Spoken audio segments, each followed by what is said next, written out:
আসসালামু আলাইকুম রহমতুল্লাহ।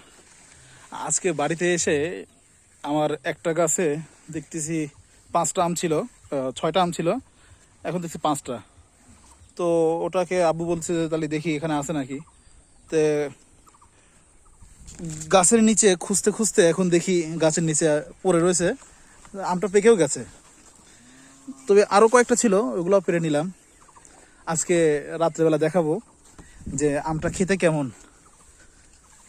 এখন ভিতরে যাচ্ছি। এই যে এটা আমার হলো আমলকি গাছ,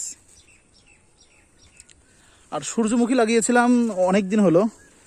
এই একটা সূর্যমুখীর মাথা টাথা কেটে দেওয়া হয়েছিল, তো ওইটা থেকে এই ডালপালা বের হয়ে ছোট ছোট সূর্যমুখী ফুল ফুটেছে। এই যে দেখেন,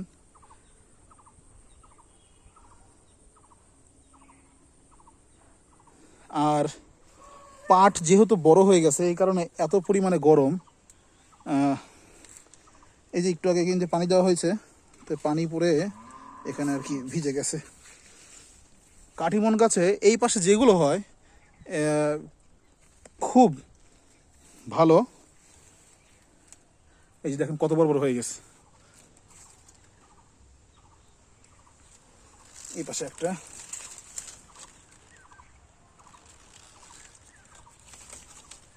এখানেও আছে। এই যে ভিতর ভিতর দিয়ে।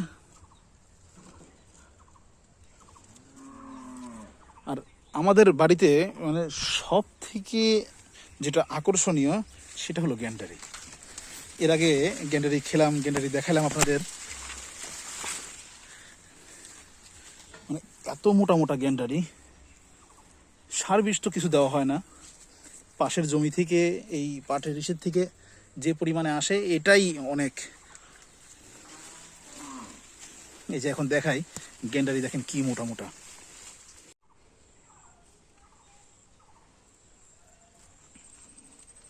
এই যে ভিতরে যেটা, এটা দেখেন মনে হচ্ছে এক একটা বাঁশ বের হচ্ছে।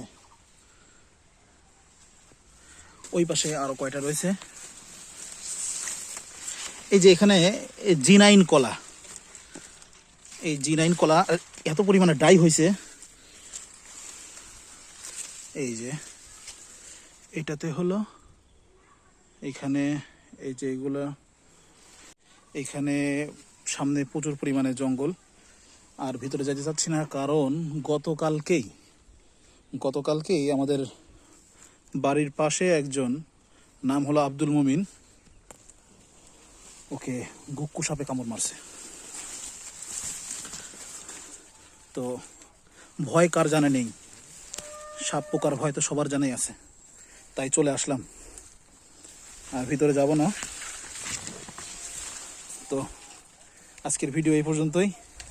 ভিডিওটি ভালো লাগলে লাইক কমেন্ট শেয়ার করে আমাদের চ্যানেলের সাথেই থাকুন। আসসালামু আলাইকুম। ইমরান গার্ডেন।